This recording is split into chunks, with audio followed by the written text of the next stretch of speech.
की जा रे कमिशनरला सांग, मी बघून घेईन कमिशनरचं काय ते, मी बघून घेईन डीजीचं काय ते. तुम्ही कोणाला आव्हान करताय? मला असं वाटतं त्यांनी जी काय शिवीगाळ केली, जे काय दिलं, विषय हा तेवढ्यापुरता मर्यादित नाही आहे. विषय असा आहे की तुम्ही लोकशाहीच्या व्यवस्थेला आव्हान देताय. तुम्ही एखाद्या पत्रकाराला आव्हान देताय, तुमचं काय ही गोष्ट वेगळी, पण तुम्ही या महाराष्ट्रामध्ये, या देशामध्ये परमपूज्य डॉक्टर बाबासाहेब आंबेडकरांनी लिहिलेल्या संविधानाला आव्हान देण्याचं काम हे निवडून गेलेला लोकप्रतिनिधी जर देत असेल तर सामान्य माणसाने त्याच्यातनं काय धडा घ्यायचा? बरं, या खासदारांना Y+ सुरक्षा आहे, ती अजूनही सरकारने का ठेवली आहे? मुळात ज्या व्यक्तीला शासनातर्फे सुरक्षा दिली जाते, आपल्याला आठवत असेल तर एक ॲक्टर होते, त्यांचं प्रकरण होतं ॲक्सिडेंटचं, हिट अँड रन केसचं. त्यावेळेला त्यांच्या बॉडीगार्डनी FIR जाऊन केला. का केला? तर मी ज्याचं संरक्षण करतोय त्या व्यक्तीने गुन्हा केला आहे म्हणून त्यांनी जाऊन FIR केला. मग काल त्यांना जे Y+ दर्जाची सुरक्षा दिलेले अधिकारी होते, त्यांचं कर्तव्य आहे की ते ज्यांना सुरक्षा देत आहेत त्यांनी जर एखादा गुन्हा केला तर जाऊन त्याचा FIR नोंद करणं आवश्यक आहे. ते अजून त्या पोलिसांनी केलं नाही आहे. माझी आयुक्तांना विनंती आहे, माझी गृहमंत्र्यांना विनंती आहे, माझी मुख्यमंत्र्यांना विनंती आहे की जर अशा प्रकारे अरेरावीची भाषा कोण करत असेल तर कायद्याने त्याला संरक्षण दिलं नाही पाहिजे. आपल्याला आठवत असेल तर ज्या वेळेला सन्माननीय राजसाहेबांवर आंदोलनाचा, म्हणजे ज्या वेळेला जे परप्रांतीयांच्या विरोधात रेल्वेचं आंदोलन चालू होतं त्यावेळेला त्यांची भाषणं प्रक्षोभक आहेत असं कारण सांगून तात्कालीन सरकारने त्यांची सुरक्षा काढून घेतलेली, सन्माननीय राजसाहेबांची सुरक्षा काढून घेतलेली की यांचं भाषण प्रक्षोभक आहे म्हणून. मग हाच न्याय संजय दिना पाटलांना लागू होतो की नाही होत हे पण एकदा गृहमंत्र्यांनी सांगावं. त्यामुळे मला असं वाटतं बरं, काल मी काहीतरी दिलगिरी बघितली त्यांची. ती दिलगिरी होती का पत्रकारांवर केलेले उपकार होते? हे एकदा त्या दिलगिरीमधनं बाहेर येऊ दे. ती कुठली पद्धत आहे दिलगिरी व्यक्त करायची? माझ्या मते ती सर्वात माजलेली दिलगिरी होती. याच्यापेक्षा दुसरं तिसरं काही नाही. कोणालाही म्हणजे त्यांना त्याच्याबद्दल खंत वाटते, वाईट वाटते असं कुठेही त्यांच्या बोलण्यातनं दिसत नव्हतं. हे पहिल्यांदा घडले असं नाही. खरं तर काल पत्रकारांना त्यापूर्वी देखील धमक्या दिल्या होत्या. फोन ज्या पत्रकारांनी केले होते त्यांना देखील धमक्या दिल्या होत्या. त्यांचं स्पष्ट म्हणणं आहे की मला कोणीही प्रश्न विचारायला येऊ नका.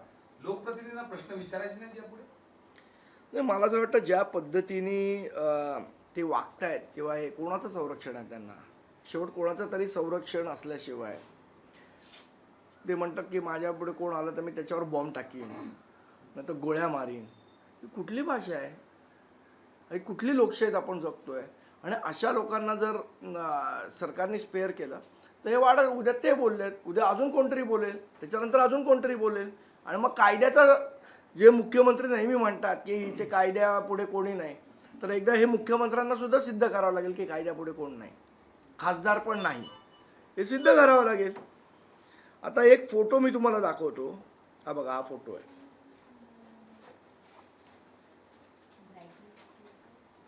देतो तुम्हाला, पाठवतो व्हॉट्सअपवर पण पाठवतो.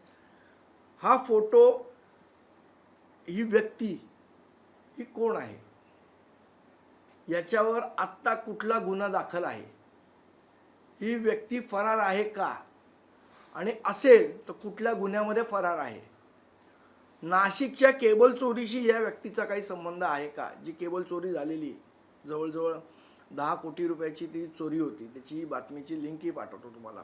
त्याच्यामधला हा फरार आरोपी आहे का? मी उत्तर देणार नाही, याचं उत्तर हे पोलिसांनी द्यावं. आणि मग असे लोक जर खरोखर असतील तर ते खासदारांबरोबर काय करताय?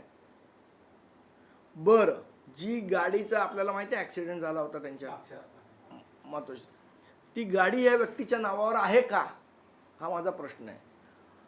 त्या गाडीचा नंबरही मी तुम्हाला देतो, तुम्ही शोधा RTO मधनं ती गाडी कोणाच्या नावावर आहे ती. आणि अशा लोकांना जर घेऊन फिरणार असतील आमचे खासदार, समाजातले समाजकंटक लोकांना, तर मला असं वाटतं त्यांची भाषाही तशीच होणार. त्यामुळे हा ते राहत असलेल्या संगतीचा परिणाम असावा असं वाटतं.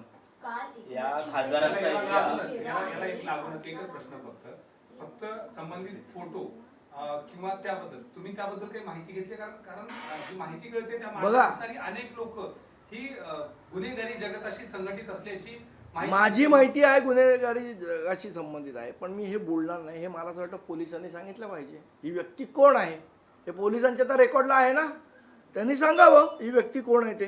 काल एकनाथ शिंदेना जेव्हा हा प्रश्न विचारण्यात आला तेव्हा त्यांनी त्यांची बाजू घेत सांगितलं की त्यांनी संजय राऊतांना शिवी दिली, पत्रकार नाही. त्यामुळे सर्वांना त्यांनी बाजू घेतली संजय दिना पाटलांची, त्यांचा विरोध करणं सोडून. मग संजय राऊतांना शिव्या घालायच्या ना, तुम्हाला का घातल्या हा माझा प्रश्न आहे. या खासदारांचा इतिहास असा जुना गुंडगिरीचा राहिलेला आहे. 2016-17च्या दरम्यान मानपूरमध्ये जी एक सभा झालेली होती तेव्हा सुद्धा त्यांनी भर व्यासपीठावरती बंदूक काढून दाखवलेली होती आणि त्यांच्यासोबत वावरणारी अनेक लोक ही क्रिमिनल बॅकग्राऊंडचे आहेत. वारंवार ते अशा धमकी असे अनेक फोटो त्यांचे फेसबुकवर आहेत, व्हायरल झालेले आहेत. त्यातला एक फोटो मी तुम्हाला फक्त दाखवला आहे. या व्यक्तीवर, जो व्यक्ती त्यांच्याबरोबर आहे त्या व्यक्तीवर गंभीर स्वरूपाचा गुन्हा दाखल आहे. तो कोण आहे याचा तपास तुम्ही घ्या. पोलिसांनी याचं उत्तर द्यावं की ही व्यक्ती कोण आहे आणि ही सध्या वॉन्टेड आहे की नाही. संजय दिना वापरत असलेल्या गाडीबद्दल तुम्ही उल्लेख केलाय. ती गाडी ज्याचा अपघात झाला ती गाडी या संबंधित व्यक्तीची आहे का किंवा ती त्यांना देण्यात मला असं वाटतं ती गाडी कोणाच्या नावावर आहे हे सगळ्यांना माहिती आहे. एकदा तुम्ही RTO मधनं चेक करा ती गाडी कोणाच्या नावावर आहे. हा फोटोतला जो व्यक्ती आहे त्याच्याच नावावर गाडी आहे का एकदा चेक करा. कारण तो जो फोटोतला व्यक्ती आहे त्यांनी त्याच्या फेसबुक पेजवर या गाडीचा फोटो टाकलाय. त्यामुळे तुम्ही बघा. एक याला प्रश्न, Y+ दर्जाची सुरक्षा असताना थेटपणे सिस्टमला चॅलेंज करणं, मग कमिशनर पासून ते DG पर्यंत तुम्ही उल्लेख दिला. मला असं वाटतं जर मागणी करणार आहेत का सुरक्षा व्यवस्था काढून घ्यावी. निश्चित माझं म्हणणं हे सरकारने स्वतःहून कालच करायला पाहिजे होतं की जो व्यक्ती अशा पद्धतीने वागतोय त्याची सुरक्षा काढून घ्या. कशाला Y+ म्हणजे तुम्ही लोकांना, पत्रकारांना धमक्या देणाऱ्या, कमिशनरला धमक्या देणाऱ्या माणसाला Y+ सुरक्षा देणार आहात का. हा प्रश्न टेक्निकल नाही आहे किंवा कायदेशीर नाही आहे. हा प्रश्न नीतिमत्तेचा आहे आणि ती नीतिमत्ता या सरकारमध्ये आहे की नाही आहे हा प्रश्न आहे.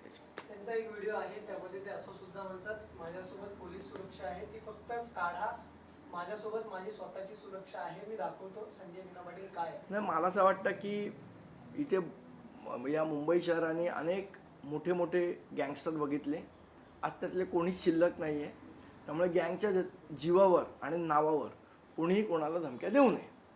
एक वेगळा प्रश्न, या सगळ्या घडामोडींमध्ये परत एकदा एकनाथ शिंदे यांनी 14 शिवसेना UPDच्या आमदारांची भेट घेतल्याची एक बातमी येते आणि त्यांना देखील म्हणजे आमदार स्वतःकडे आल्यानंतर सुरक्षा देणं हा एक पॅटर्न आहे. मागच्या खरं तर 22 पासून तरी संजय दिनाच्या बाबतीत देखील सोबत आली आणि Y+ दिली. 14 आमदारांची शक्यता आणि त्यांना देखील सुरक्षा असते. अशाच घटना मला असं वाटतं एखाद्याच्या जीवाला धोका असेल तर सुरक्षा देण्यात काही गैर नाही, पण ती व्यक्ती कशा पद्धतीने समाजात वावरते त्याला बघून सुरक्षा दिली पाहिजे. आता हे खासदार साहेब आहेत, हे जर अशा पद्धतीने अरेरावी वागत असतील आणि ते स्वतःच म्हणत असतील मला सुरक्षेची गरज नाही तर सरकार का जबरदस्ती देते सुरक्षा त्यांना.